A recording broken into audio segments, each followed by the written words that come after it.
A noite envolvia a pequena cidade como um manto pesado, tingindo o céu de um azul profundo e sem estrelas. Um silêncio quase palpável pairava no ar, quebrado apenas pelo grilo ocasional e pelo zumbido distante de alguma vida noturna que ousava desafiar a quietude da madrugada. Em um beco estreito, iluminado fracamente por um poste de luz bruxuleante, 3 silhuetas adolescentes se destacavam contra a parede pichada. Eram Léo, Maia e Rafa, unidos por uma amizade que naquela noite seria testada de maneiras que jamais poderiam imaginar. Léo, com seus cabelos rebeldes e um sorriso desafiador, era o líder natural do trio, sempre pronto para uma aventura, especialmente se ela envolvesse quebrar algumas regras. Ele tinha um ar de ceticismo inabalável, uma armadura contra qualquer sugestão de mistério ou sobrenatural. Maia, com seus olhos curiosos e um espírito indomável, era a aventureira por excelência, atraída pelo desconhecido como uma mariposa pela chama. Sua sede por emoção era quase tão grande quanto sua inteligência. E ela via o mundo como um livro aberto, cheio de histórias esperando para serem descobertas. E Rafa? Rafa era o contraponto perfeito para a dupla. Magro, com uma postura ligeiramente curvada e olhos que pareciam carregar o peso de 1000 preocupações, ele era a personificação do medroso. Seus pressentimentos eram frequentemente ignorados, suas apreensões vistas como covardia, mas havia uma sensibilidade em Rafa que os outros ainda não compreendiam.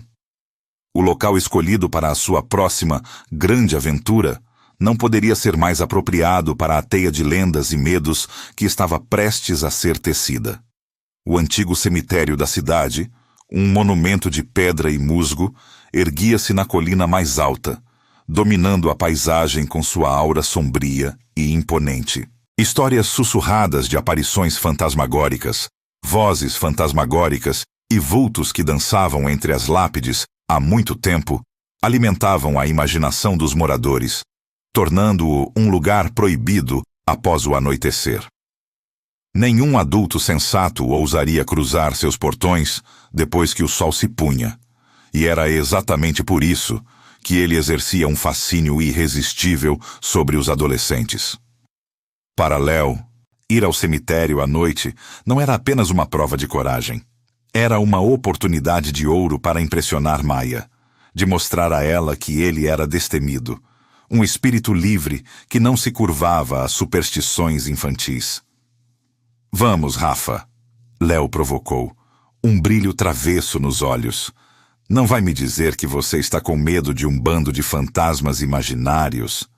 Ele lançou um olhar para Maia, que observava a cena com um sorriso divertido, mas expectante. A aposta tinha sido simples, mas poderosa.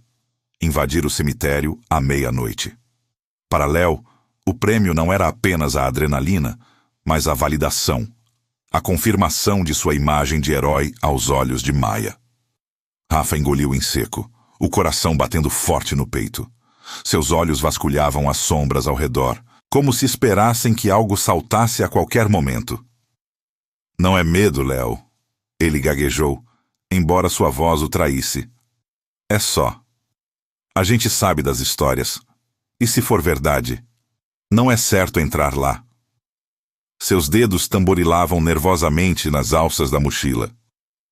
A aceitação dos amigos era algo precioso para Rafa, e a ideia de ser rotulado como covarde era quase tão aterrorizante quanto as lendas que pairavam sobre o cemitério. Ele sabia que precisava ir, mesmo que cada fibra do seu ser gritasse para ele correr na direção oposta. Maia se aproximou, colocando uma mão leve no ombro de Rafa. Qual é, Rafa?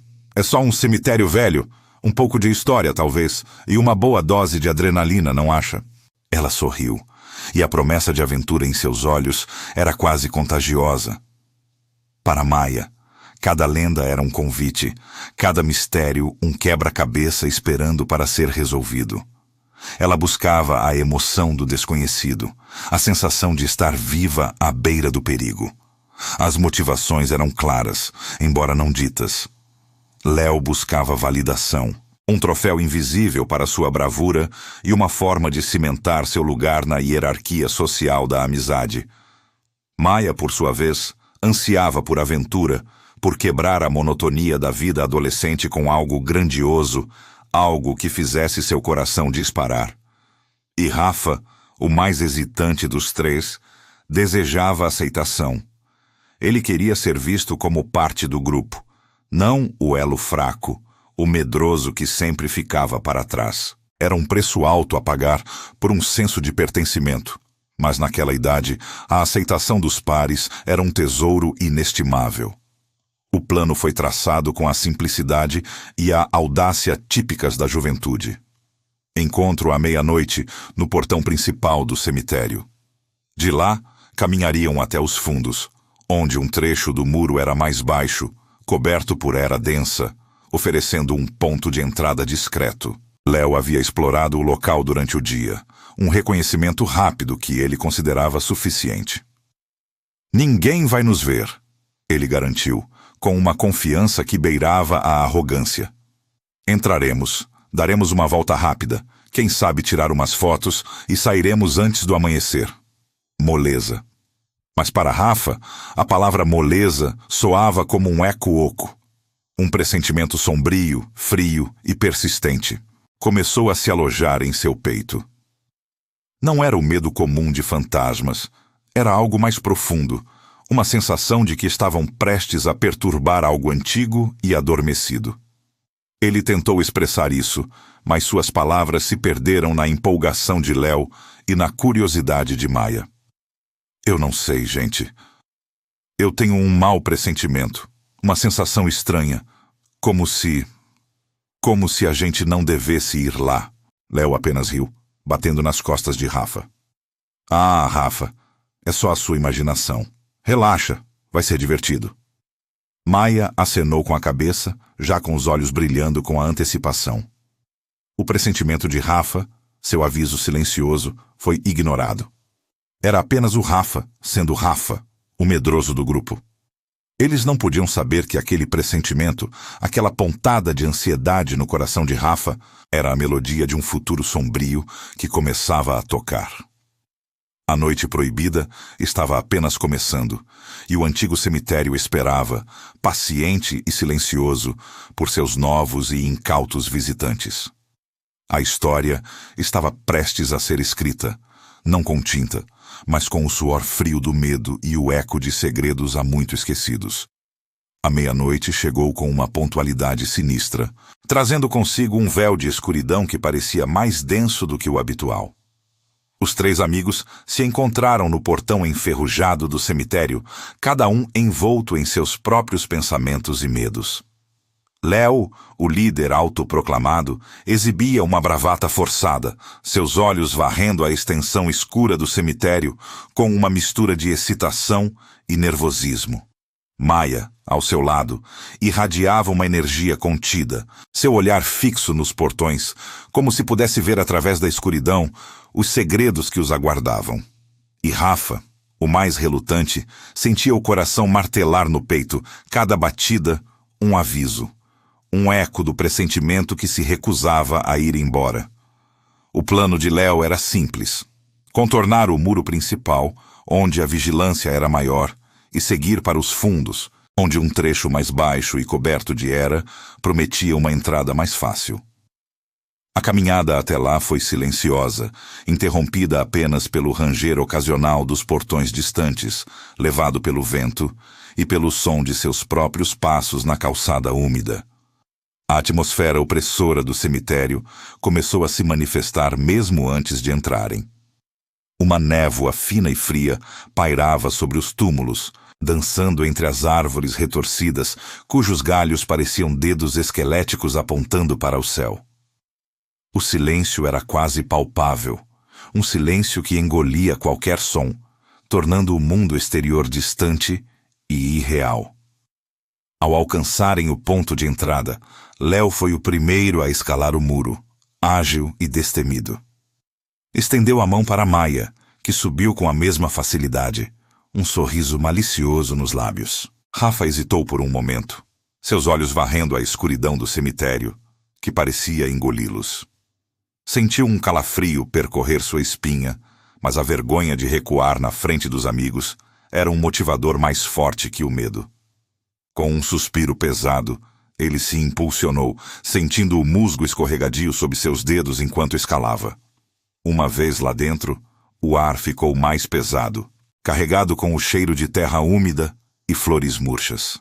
A luz da lua, filtrada pelas copas das árvores, criava sombras dançantes que se contorciam e se estendiam por entre as lápides, transformando figuras angelicais em demônios silenciosos e cruzes em braços estendidos. Cada sussurro do vento entre as folhas, cada estalo de um galho seco sob seus pés, era amplificado, parecendo uma voz, um lamento distante. Rafa sentia um par de olhos invisíveis os observando de cada canto escuro. Uma sensação arrepiante de que não estavam sozinhos. Eles caminhavam em fila indiana, Léo na frente, Maia logo atrás dele, e Rafa na retaguarda, seus sentidos aguçados pela tensão. Passaram por fileiras e fileiras de túmulos antigos, alguns grandiosos e bem conservados, outros corroídos pelo tempo, suas inscrições ilegíveis como segredos esquecidos. De repente, um som estranho quebrou o silêncio. Um arrastar metálico, seguido por um baque surdo, vindo de algum lugar à direita. Os três pararam abruptamente, seus corações acelerados. — O que foi isso? Sussurrou Rafa, sua voz tremendo ligeiramente. Léo tentou disfarçar seu próprio sobressalto com uma risada nervosa. Deve ser só um gato, ou talvez um galho caindo. Mas Maia, com sua curiosidade insaciável, já estava se movendo na direção do som. — Vamos ver! Ela murmurou, a adrenalina pulsando em suas veias. Eles seguiram Maia, desviando-se da trilha principal, para um aglomerado de túmulos mais antigos e negligenciados, onde a vegetação selvagem havia tomado conta. A luz da lua mal penetrava ali, e a escuridão parecia abraçá-los. Foi então que Maia o viu. Meio enterrado na terra úmida, ao lado de uma lápide tombada, estava um objeto que cintilava fracamente sob a fraca luz. Ela se ajoelhou, afastando a terra e as folhas secas com as mãos. Era um medalhão, antigo e enferrujado, com um design intrincado. No centro, um símbolo gravado, complexo e desconhecido para eles, parecia pulsar com uma energia própria. O metal estava frio, mas ao mesmo tempo parecia irradiar uma vibração sutil, quase inaudível. — Olhem isso, disse Maia, sua voz cheia de admiração. Ela o segurava na palma da mão, seus olhos fixos no símbolo misterioso. — É lindo e estranho. Que tipo de símbolo é esse? Rafa sentiu um arrepio ainda mais forte. — Maia, talvez devêssemos deixar isso no lugar. Não sabemos o que é. Aquele medalhão parecia carregar uma história pesada, uma energia que o incomodava profundamente. Léo, no entanto, estava mais interessado na emoção da descoberta. — Deixa disso, Rafa. É só um medalhão velho. Pode valer alguma coisa, quem sabe. Ou é só uma curiosidade. Ele tentou pegá-lo, mas Maia o afastou. — Não, ela disse, sua voz estranhamente firme. — É meu. Eu o encontrei. Quero investigar isso. Tem algo nele. Eu sinto. A curiosidade de Maia havia se transformado em uma obsessão instantânea, uma atração magnética pelo objeto. O medalhão parecia chamá-la. Enquanto Maia examinava o objeto com uma fascinação quase hipnótica, um gemido baixo e arrastado ecoou de repente, vindo de trás deles. Os três se viraram, o coração na garganta. Não havia nada. Apenas as sombras dançando e o vento uivando. Mas no momento em que se viraram para o medalhão novamente, um estrondo ensurdecedor os fez pular. A lápide mais próxima, uma estrutura de mármore corroído, que parecia prestes a desabar a qualquer momento, finalmente cedeu. Ela tombou com um baque pesado, levantando uma nuvem de poeira e terra, caindo a poucos centímetros dos pés de Maia. Um grito agudo escapou dos lábios de Rafa, e até mesmo Léo, O cético estremeceu visivelmente. Meu Deus! Exclamou Léo, sua voz um pouco rouca. Isso foi por pouco. Maia, no entanto, parecia alheia ao perigo. Seus olhos estavam fixos no medalhão em sua mão. Rafa jurou ter visto o objeto vibrar, uma pulsação fraca, mas perceptível. E então ele ouviu. Um sussurro, uma voz etérea, quase inaudível, que parecia vir de dentro do próprio medalhão, ou talvez do ar ao redor deles. Não conseguiu discernir as palavras, mas a intenção, a melancolia e a raiva contidas naquele som eram inegáveis. Vocês ouviram isso? Perguntou Rafa, sua voz mal um sussurro. Léo e Maia se entreolharam, os olhos arregalados. Ouvir o quê? Perguntou Léo, tentando parecer corajoso. Mas seu rosto estava pálido. A voz, o sussurro. Rafa insistiu, sentindo um pavor gélido subir por sua espinha.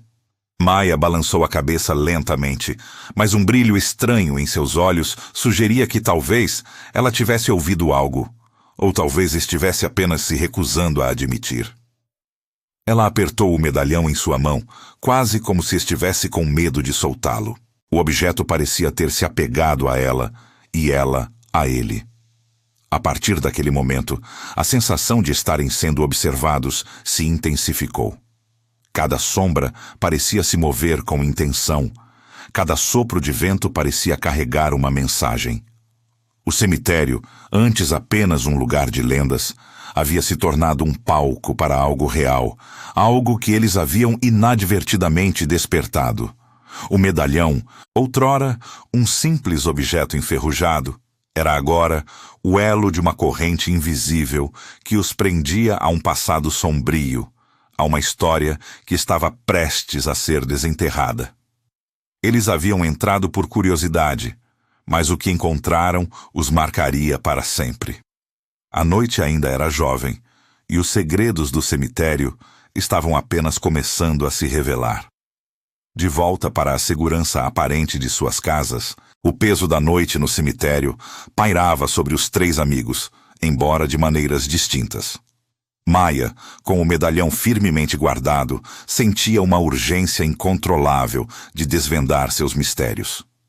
O objeto, antes uma curiosidade macabra, parecia agora um chamado, um sussurro persistente em sua mente. Ela passou as horas seguintes mergulhada em pesquisas online, buscando qualquer pista sobre o símbolo gravado no metal envelhecido. A tela do computador iluminava seu rosto pálido enquanto ela digitava termos de busca cada vez mais específicos. Símbolos antigos, lendas cemitério, pactos sombrios. Horas se passaram e a exaustão começava a pesar, mas a determinação de Maia era inabalável. Finalmente, em um fórum obscuro sobre folclore local, ela encontrou algo. Uma antiga lenda, quase esquecida, que falava de um pacto de sangue e uma alma aprisionada, ligada a uma família proeminente da região séculos atrás. O símbolo, embora ligeiramente diferente, tinha uma semelhança inegável com o de seu medalhão. A história era vaga, cheia de lacunas, mas a menção de traição e descanso perturbado fez um arrepio percorrer a espinha de Maia. Enquanto isso, Rafa não conseguia encontrar refúgio no sono. Seus pesadelos eram vívidos, perturbadores, uma repetição distorcida dos eventos da noite. Ele via o cemitério, mas desta vez, as sombras não eram apenas sombras. Elas se contorciam, tomavam formas humanoides, e uma figura esguia e escura, com olhos vazios, parecia persegui-lo incessantemente. O sussurro que ouvira no cemitério ecoava em sua mente, transformando-se em um lamento agoniante, um grito silencioso que parecia vir de dentro de sua própria alma. Ele acordava suado, ofegante, com a sensação persistente de que algo horrível estava por vir. Uma premonição que o sufocava. Léo, por sua vez, tentava a todo custo racionalizar os eventos. A lápide que caiu? Uma coincidência. O tempo agindo sobre o mármore velho. O sussurro de Rafa? A imaginação dele, assustado pela atmosfera. O medalhão vibrando? Talvez o frio, ou a própria sugestão. Ele repetia esses argumentos para si mesmo, mas a cada repetição, a convicção diminuía. Um calafrio crescente, uma sensação incômoda no estômago, o acompanhava. Ele sentia que algo estava errado, que a coragem ostentada no cemitério estava se esvaindo, substituída por uma apreensão que ele não queria admitir. Os primeiros efeitos da noite no cemitério começaram a se manifestar de formas sutis, mas perturbadoras. Na casa de Maia, pequenos acidentes inexplicáveis se tornaram rotina. Livros caíam das prateleiras sem motivo aparente. Portas se fechavam com um baque seco, mesmo sem correntes de ar. Objetos se moviam sozinhos, como se uma mão invisível os empurrasse. Uma xícara de café flutuou por alguns segundos antes de se estilhaçar no chão, fazendo Maia gritar de susto. Ela tentava se convencer de que estava apenas cansada ou imaginando coisas, mas a frequência e a intensidade dos eventos eram impossíveis de ignorar. O medalhão, que ela agora usava constantemente, parecia vibrar levemente em seu peito sempre que um desses incidentes ocorria, como um coração pulsando em sintonia com o caos. A pesquisa de Maia progredia, e as peças começavam a se encaixar, formando um quadro cada vez mais sombrio. Ela descobriu que o medalhão estava ligado a uma antiga família da região, os Montenegro, que havia desaparecido misteriosamente séculos atrás. A lenda falava de uma jovem herdeira, Isolde Montenegro, prometida a um nobre de outra família, mas que foi traída de forma cruel. A traição envolvia fortuna, poder e um destino trágico. A história era fragmentada, mas a essência era clara. Isolde havia sido vítima de uma grande injustiça, e seu espírito nunca encontrara paz. Em meio a pilhas de livros empoeirados e artigos digitalizados, Maia encontrou uma fotografia antiga, desbotada pelo tempo, em um site de genealogia local. Era uma imagem de grupo, possivelmente do século XIX, de uma família patrícia. E ali, no centro, estava uma mulher com um semblante sério, adornada com um colar. Preso ao colar, um medalhão. Um medalhão idêntico ao que Maia havia encontrado. O mesmo formato, os mesmos detalhes corroídos, o mesmo símbolo gravado. O coração de Maia disparou. Não era apenas uma lenda, não era apenas um conto de fantasmas. Era real. O medalhão era uma relíquia, uma ponte para um passado esquecido, e quem o usava na fotografia era, sem dúvida, Isolde Montenegro, ou alguém diretamente ligado a ela. A sensação de que estava sendo observada, que a história daquela mulher estava se desenrolando ao seu redor, era avassaladora. O objeto em sua mão não era apenas metal. Era um fragmento de uma alma, um eco de uma dor ancestral que agora, por alguma razão, havia sido despertado. Ela sentia o medalhão esquentar em sua mão, quase como se o metal estivesse vivo, pulsando com uma energia contida. Uma brisa fria inexplicável soprou pela janela fechada de seu quarto e uma sombra passou rapidamente pela parede, antes de desaparecer. Maia sabia, com uma certeza arrepiante, que o que eles haviam perturbado no cemitério era muito maior do que qualquer lenda. E a alma de Isolde Montenegro estava agora intrinsecamente ligada a eles, especialmente a ela. O passado não estava apenas sendo desenterrado, ele estava renascendo, e os três amigos eram, inadvertidamente, os catalisadores dessa ressurreição. A noite ainda guardava muitos segredos, e o medalhão era apenas a chave para desvendar todos eles. A descoberta da fotografia antiga e a percepção da realidade por trás da lenda foram um catalisador para a intensificação dos fenômenos. O que antes eram incidentes isolados e facilmente racionalizáveis, transformaram-se numa série de eventos paranormais cada vez mais frequentes e agressivos. A atmosfera em torno de Maia tornou-se pesada, carregada de uma energia quase elétrica, pressagiando a cada momento uma nova manifestação.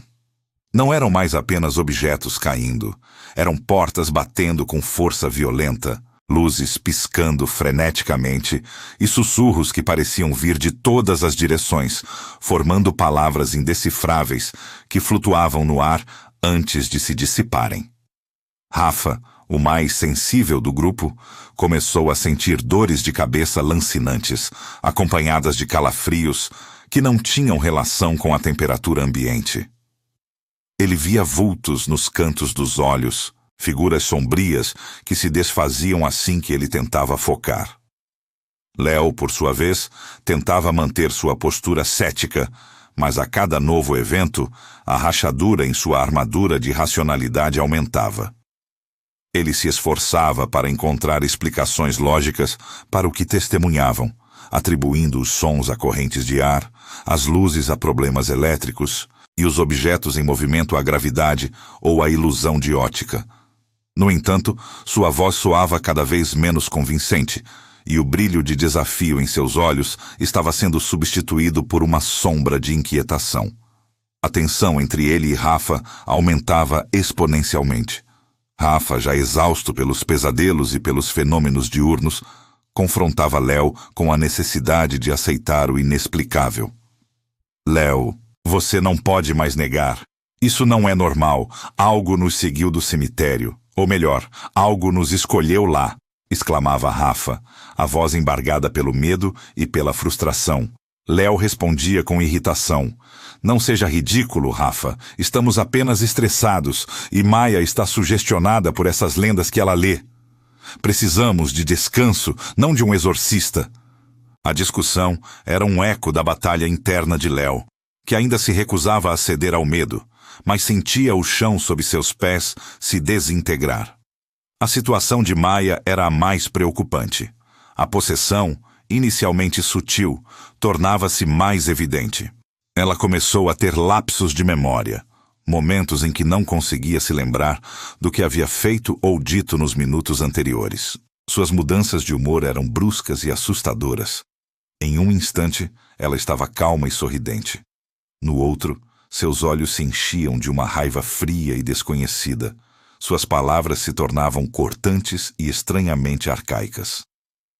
Uma noite, Rafa a encontrou sentada na cama, com o medalhão firmemente apertado na mão, murmurando em uma língua que ele não compreendia, mas que soava antiga e dolorosa. A voz dela estava diferente, mais grave e com uma melodia lúgubre, como um lamento. Quando ele tentou tocá-la, ela o empurrou com uma força inesperada, seus olhos fixos em um ponto invisível no quarto, antes de voltar ao seu estado normal, confusa e sem memória do ocorrido. Desesperado, Rafa tentou convencer Léo e Maia a procurar ajuda. Precisamos encontrar alguém que entenda disso. Um historiador? Um especialista em ocultismo? Alguém que possa nos dizer o que está acontecendo e como parar. Implorava Rafa, sentindo que o tempo estava se esgotando. Léo, embora ainda relutante, começou a ceder, aterrorizado com a transformação de Maia.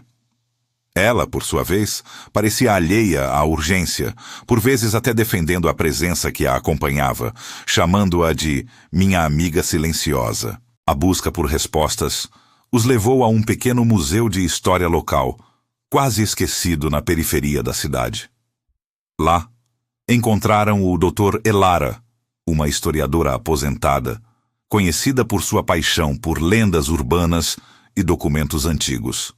Com um semblante sério e olhos penetrantes, ela ouviu a história dos três amigos, examinando o medalhão com uma curiosidade quase reverente. Foi ela quem confirmou a terrível verdade. O medalhão, de fato, pertencia a Isolde Montenegro. Através de registros paroquiais e testamentos antigos, o Dr. Elara revelou a chocante história por trás da lenda. Isolde não havia apenas sido traída. Ela havia sido enterrada viva no cemitério, em um túmulo não marcado, por seu próprio noivo, um homem ambicioso que desejava sua fortuna e, temendo a desonra de um casamento desfeito, Orquestrou sua morte e a ocultação de seu corpo, forjando documentos que atestavam sua fuga e desgraça. A historiadora explicou que a alma de Isolde, cheia de dor e sede de vingança, permanecerá aprisionada ao medalhão, aguardando um catalisador para sua libertação e retribuição. O medalhão não era apenas um objeto, era um elo, uma âncora para uma alma atormentada.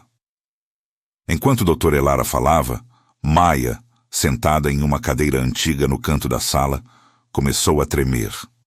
Seus olhos se arregalaram e um som gutural escapou de sua garganta. Em um transe profundo, ela pegou um lápis e um pedaço de papel que estavam na mesa e começou a desenhar freneticamente. Os traços eram rápidos e precisos, formando um mapa rudimentar do cemitério, mas com detalhes que nenhum deles havia notado.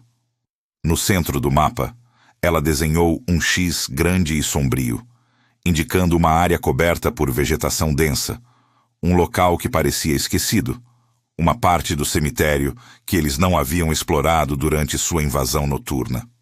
Seus olhos, antes cheios de raiva, agora pareciam carregar uma tristeza profunda, como se a própria Isolde estivesse usando sua mão para revelar o local de seu derradeiro repouso.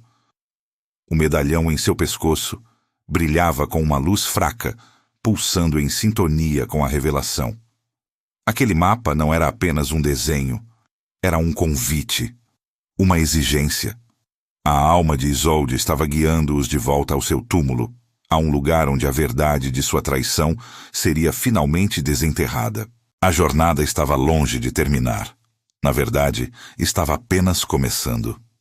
O mapa desenhado por Maia, com seus traços firmes e enigmáticos, apontava para uma verdade sombria e esquecida. Não havia mais espaço para hesitação. A urgência da situação era palpável, e a cada batida do coração, Rafa sentia o peso da responsabilidade aumentar. Léo, que antes se apegava à lógica e ao ceticismo, agora via o terror nos olhos de Maia, uma janela para a angústia de Isolde, e compreendia que a razão não tinha lugar naquele cenário. Juntos, os três amigos, acompanhados pela Dra. Elara, que se recusava a deixá-los sozinhos diante de tal perigo e mistério, decidiram retornar ao cemitério. Desta vez, não era por curiosidade ou desafio, mas por uma necessidade premente de desvendar o passado e, talvez, libertar uma alma aprisionada. A noite estava fria e úmida, um véu denso de névoa cobrindo os túmulos e as árvores esqueléticas. O ar pesado parecia sugar o som, deixando apenas o eco abafado de seus próprios passos. O cemitério, antes um palco para brincadeiras imprudentes, agora se revelava em sua verdadeira forma. Um santuário de memórias esquecidas e sofrimentos silenciados. Maia, ainda sob a influência sutil de Isolde, caminhava à frente, seus movimentos rígidos e determinados, como se um fio invisível a puxasse em direção ao seu destino. Ela não parecia perceber o frio ou o medo que apertava o peito de seus companheiros. Seus olhos, embora abertos, estavam distantes, fixos em algo que apenas ela podia ver. Guiados pelo mapa e pela intuição assombrosa de Maia, eles se aprofundaram na parte mais antiga e negligenciada do cemitério. Lápides tombadas e corroídas pelo tempo jaziam semi-enterradas na terra úmida, cobertas por uma camada espessa de musgo e era. Árvores retorcidas estendiam seus galhos como dedos esqueléticos, bloqueando a pouca luz da lua, que tentava penetrar na densa folhagem. O silêncio era interrompido apenas pelo farfalhar inquietante das folhas secas e, ocasionalmente, por um suspiro frio que parecia vir do próprio chão. Finalmente, Maia parou abruptamente. Seus dedos estenderam-se para um emaranhado de arbustos espinhosos e cipós que cobriam uma pequena elevação no terreno. Era ali. O X do mapa de Maia ganhava vida diante deles. Com a ajuda da Dra. Elara, que com sua experiência e serenidade parecia ser a única a manter a calma, eles começaram a afastar a vegetação. Sob a densa cobertura, revelou-se uma laje de pedra bruta, sem nome, sem data, sem qualquer inscrição que pudesse identificar o corpo abaixo. Era o túmulo esquecido, o lugar onde a injustiça havia sido selada. No momento em que a última folha foi afastada, uma onda de frio intenso os atingiu, um arrepio que não era apenas físico, mas que parecia penetrar até a alma. A temperatura caiu drasticamente e a respiração de todos se transformou em pequenas nuvens de vapor na escuridão. Uma energia densa e opressora emanava do solo, uma tristeza quase tangível que os envolvia, apertando seus pulmões e acelerando seus corações. Era como se o tempo tivesse parado naquele ponto, preso na dor de séculos. Então, sem aviso, as visões começaram. Não eram sonhos, nem alucinações individuais, mas uma experiência compartilhada, vívida e aterrorizante. Uma névoa prateada surgiu do túmulo, envolvendo-os em seu véu translúcido. Diante de seus olhos, a história de Isolde se desenrolou como um filme antigo, em tons sépia e azulados. Eles viram uma mulher jovem, de beleza delicada, mas com um espírito vibrante, apaixonadamente enamorada de um homem de semblante charmoso, porém traiçoeiro. Seus sorrisos eram cativantes, suas promessas vazias. Presenciaram a suntuosidade dos salões de uma mansão antiga, os preparativos para um casamento que nunca aconteceria.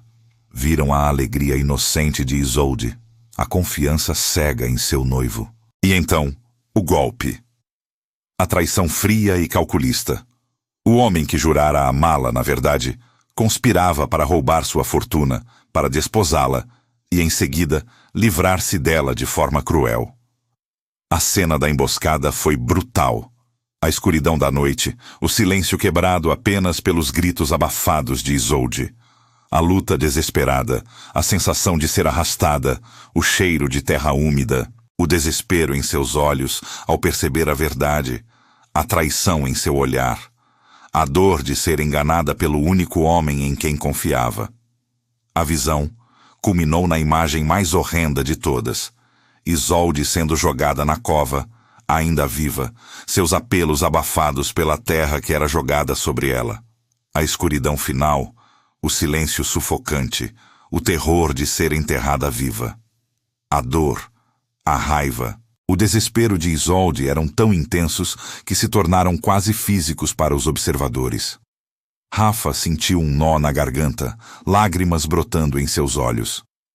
Léo, pálido, levou as mãos à boca, incapaz de conter um gemido de horror. A doutora Elara fechou os olhos por um instante. A dor da tragédia antiga refletida em seu rosto enrugado. Quando a visão se desfez, a energia do local atingiu um pico insuportável. A entidade, a alma de Isolde, manifestou-se mais claramente do que nunca.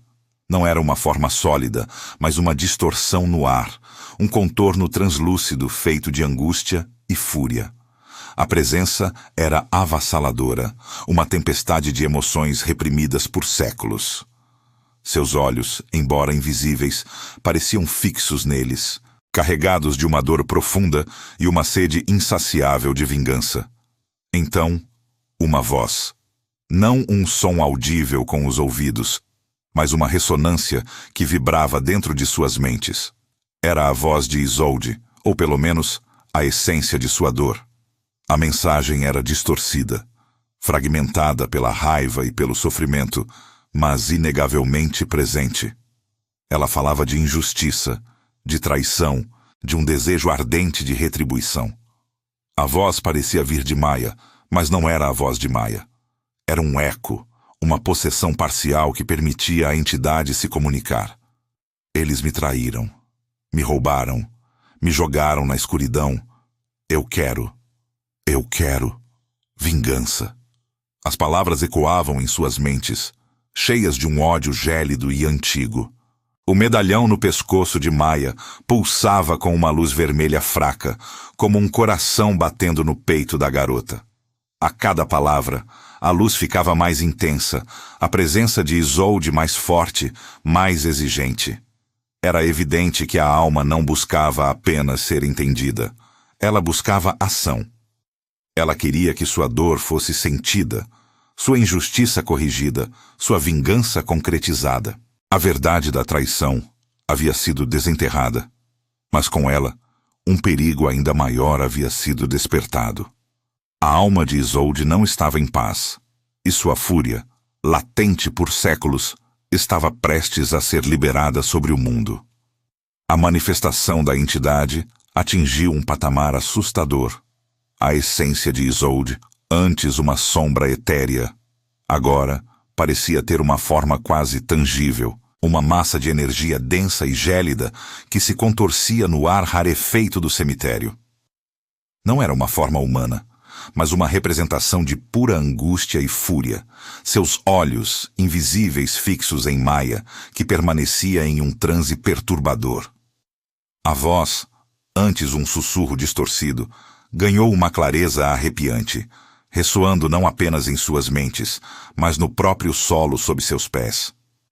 Eles pagarão, todos eles. A traição não ficará impune. O eco das palavras parecia vibrar com a dor de séculos, e a intenção de vingança era inegável, palpável, quase esmagadora.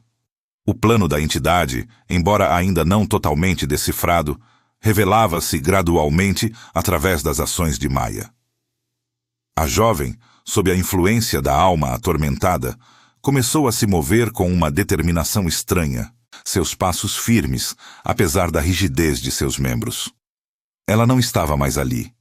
Era um receptáculo, um instrumento para a vontade de Isolde.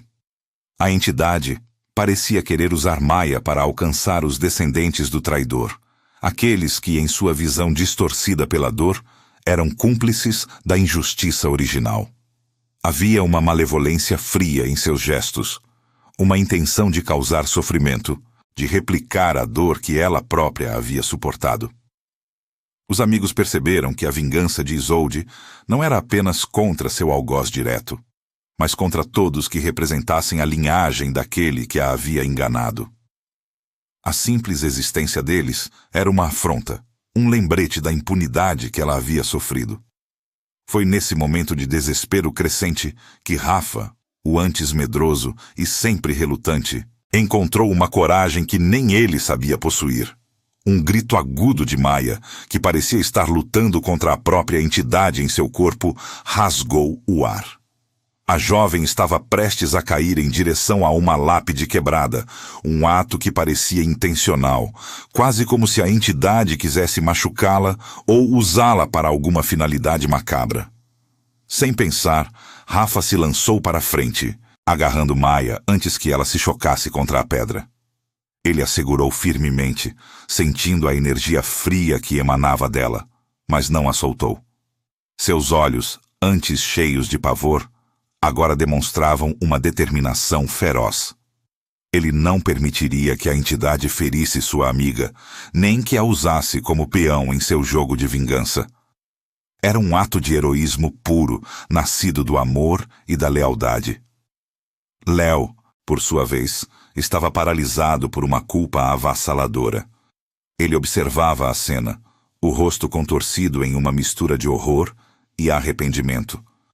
Foi ele quem propôs a aposta, ele quem instigou a invasão ao cemitério, ele quem desconsiderou os avisos de Rafa e a intuição de Maia.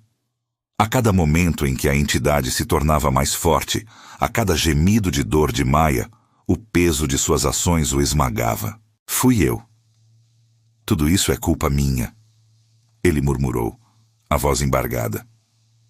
A bravata e o ceticismo haviam desaparecido, substituídos por um reconhecimento sombrio da gravidade do erro que cometeram. Ele percebeu que sua busca por validação e aventura havia desencadeado uma força que estava muito além de sua compreensão e controle. A inocência da juventude havia sido arrancada, substituída por uma responsabilidade esmagadora.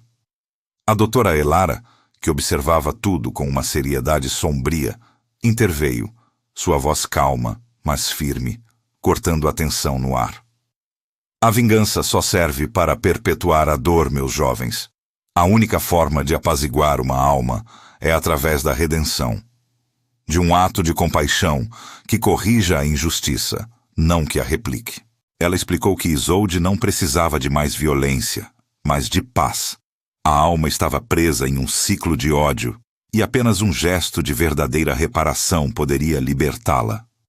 A historiadora revelou a necessidade de um ritual, não de magia negra, mas de reconhecimento, de arrependimento e de um pedido sincero de perdão. Era preciso que alguém, talvez até mesmo um descendente, se apresentasse para reparar o erro, para quebrar a corrente de sofrimento que prendia Isolde a este mundo.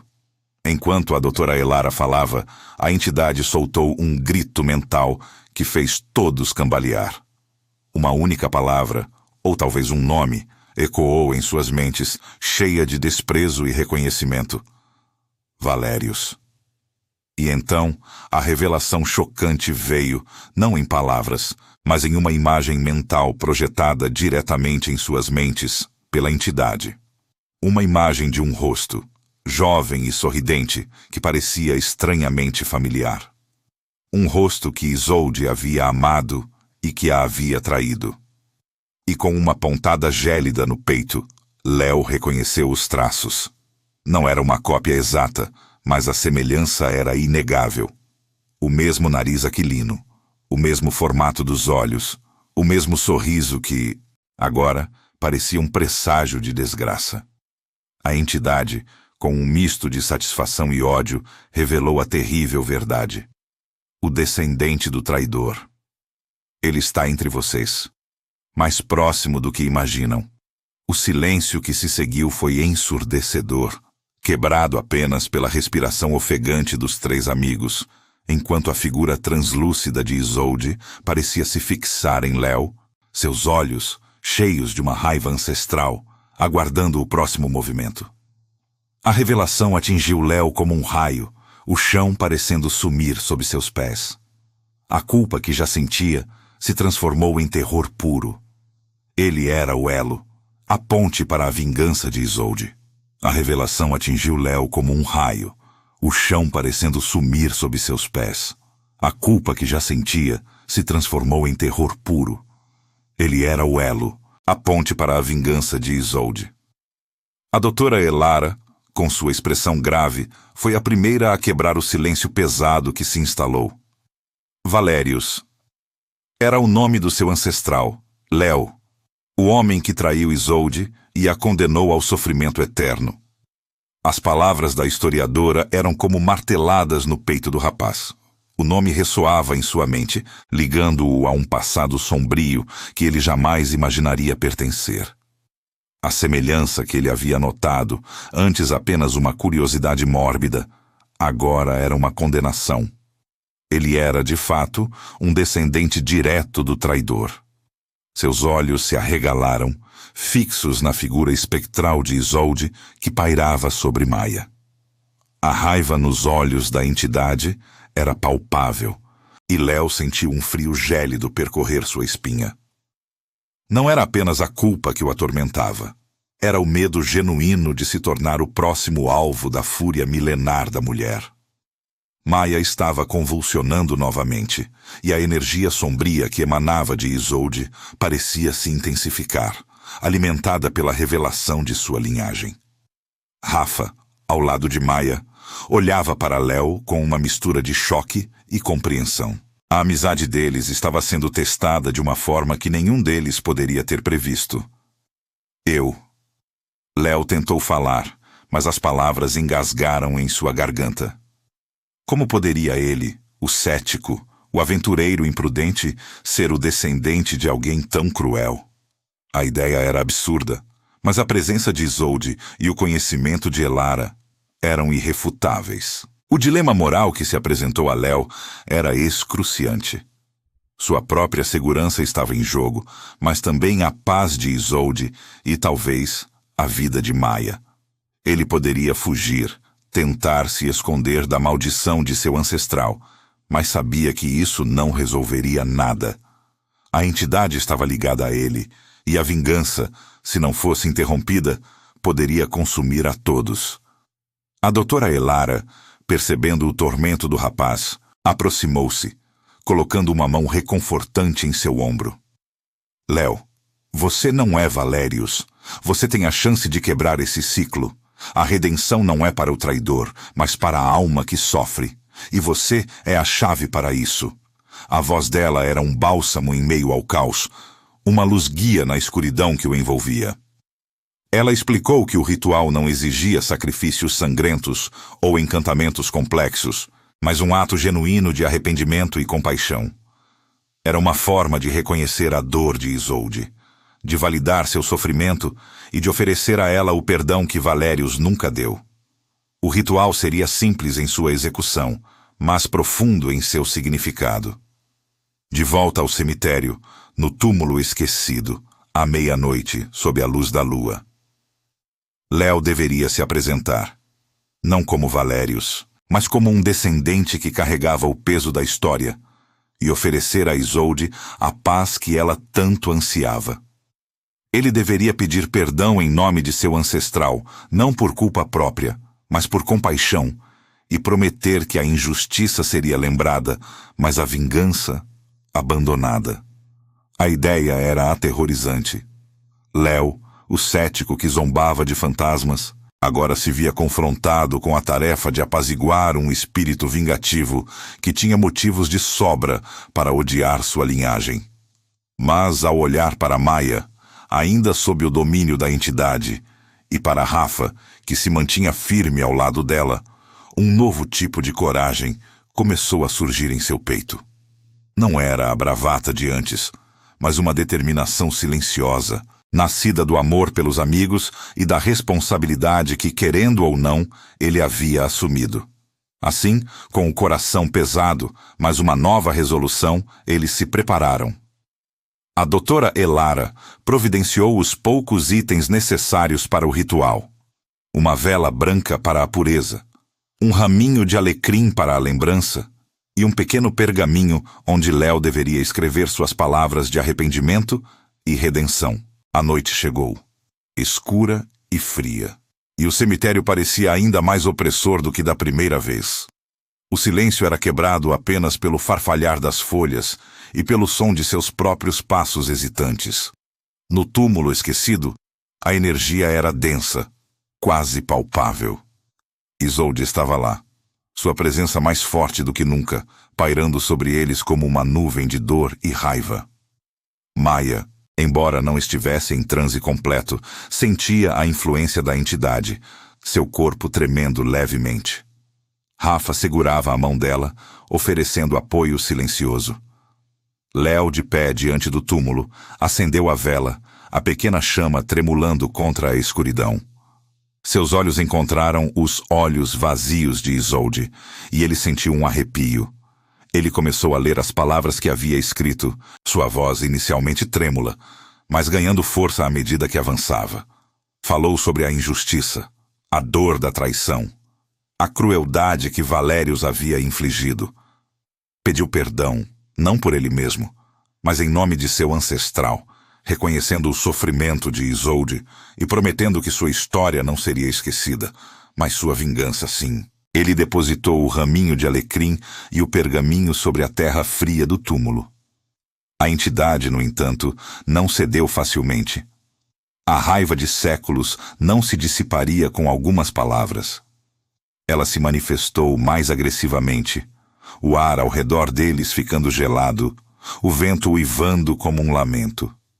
Lápides próximas balançaram, e o som de gemidos distantes ecoou pelo cemitério. Isolde, ainda apegada à sua dor, lutava contra a redenção, apegada ao ódio que a mantinha presa a este plano.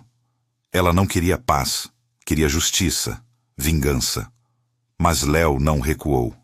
Ele sabia que precisava ir além das palavras.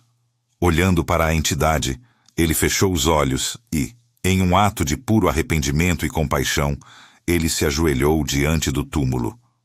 Sua voz, agora firme e cheia de emoção genuína, proferiu: "Eu sinto muito, Isolde. Sinto muito pela dor que meu ancestral lhe causou. Sinto muito por sua vida ter sido roubada. Eu não sou ele, mas carrego o peso de sua traição. Eu te peço, por favor, encontre a paz. Deixe o ódio ir. Você merece o descanso. Naquele momento algo mudou.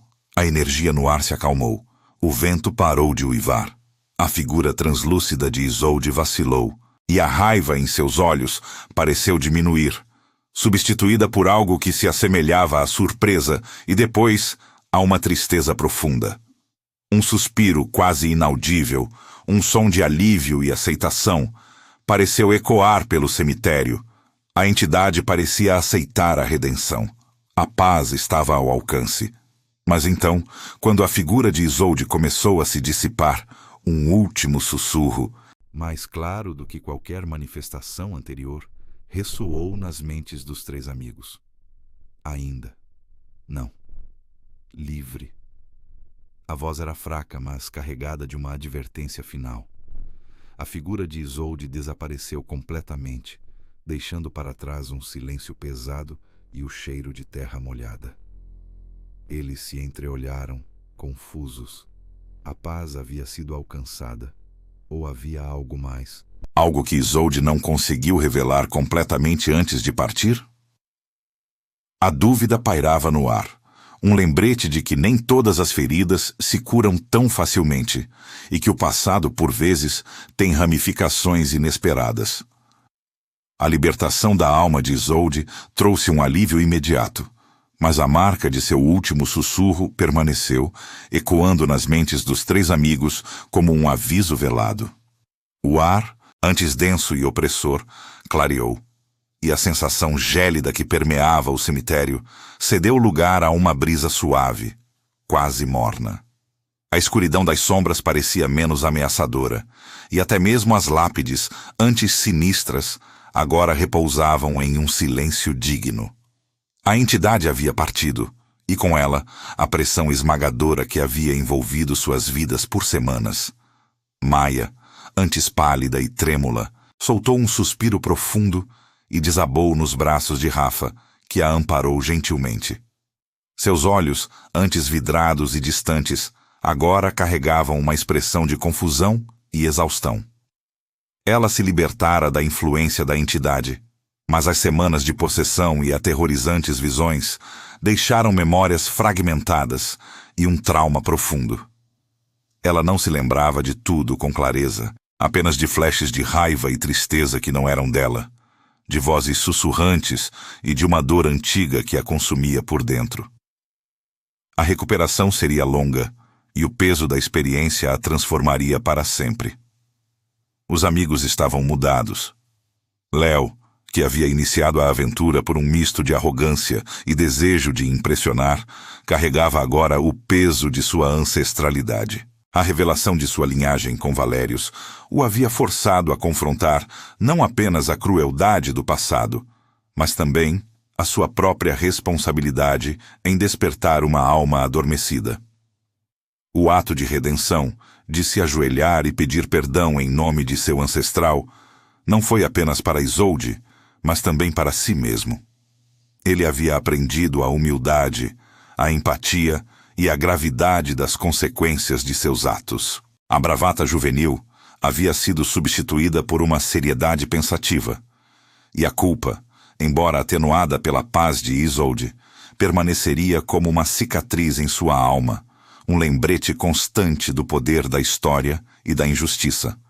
Rafa, o medroso que relutou em cada passo da jornada, havia descoberto uma coragem que nem ele sabia possuir. Sua lealdade a Maia e Léo, sua determinação em protegê-los e sua busca incessante por respostas o transformaram. Ele havia enfrentado seus maiores medos, o sobrenatural, a escuridão, a impotência, e emergido mais forte. A experiência o ensinou que a verdadeira coragem não é a ausência de medo, mas a capacidade de agir apesar dele. Ele não era mais o garoto assustado que se escondia nas sombras. Havia encontrado sua voz e sua força. Maia, para além do trauma, carregava a lembrança vívida do que viveu. As sensações de Isolde, a dor da traição, a sede de vingança, tudo isso a havia permeado. Ela havia sido um canal, uma ponte entre dois mundos, e essa experiência a deixou com uma sensibilidade aguçada para o invisível. Ela via o mundo com outros olhos, ciente da fragilidade da vida e da persistência das emoções, mesmo após a morte. A aventureira destemida havia amadurecido, trocando a busca por emoções baratas por uma compreensão mais profunda da existência e das forças que a moldam. O cemitério, antes um local de mistério e temor, voltou ao seu silêncio habitual.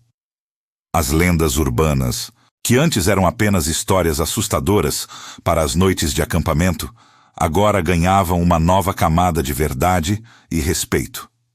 A história de Isolde, uma tragédia de traição e vingança, seria contada de uma forma diferente, com o final de redenção acrescentado, um testemunho do poder do perdão e da compaixão. A lição aprendida pelos três amigos foi profunda e indelével. Nunca subestimar o passado ou a dor dos outros. As ações de um indivíduo podem reverberar através dos séculos, e a curiosidade, embora natural, deve ser temperada com respeito e cautela. Eles haviam cruzado um limite, um véu entre o conhecido e o desconhecido, e voltaram marcados, mas também transformados. A paz de Isolde foi encontrada, um descanso merecido após séculos de tormento. Os amigos cresceram com a experiência, cada um à sua maneira, carregando consigo as cicatrizes invisíveis e as lições aprendidas. A lembrança do que viveram, do medalhão enferrujado, dos sussurros e do confronto final, os acompanharia para sempre. Um lembrete vívido do poder da curiosidade, das consequências da traição e da capacidade humana de redenção. E o último sussurro de Isolde: ainda não. Livre. Embora inicialmente enigmático, tornou-se um lembrete constante de que algumas dores são tão profundas que a libertação total pode levar mais tempo do que se imagina. Ou talvez que a verdadeira liberdade reside não apenas na paz do espírito, mas na aceitação plena do que foi e na capacidade de seguir em frente, mesmo com as marcas do passado. A vida continuava, mas para Léo, Maia e Rafa, ela nunca mais seria a mesma.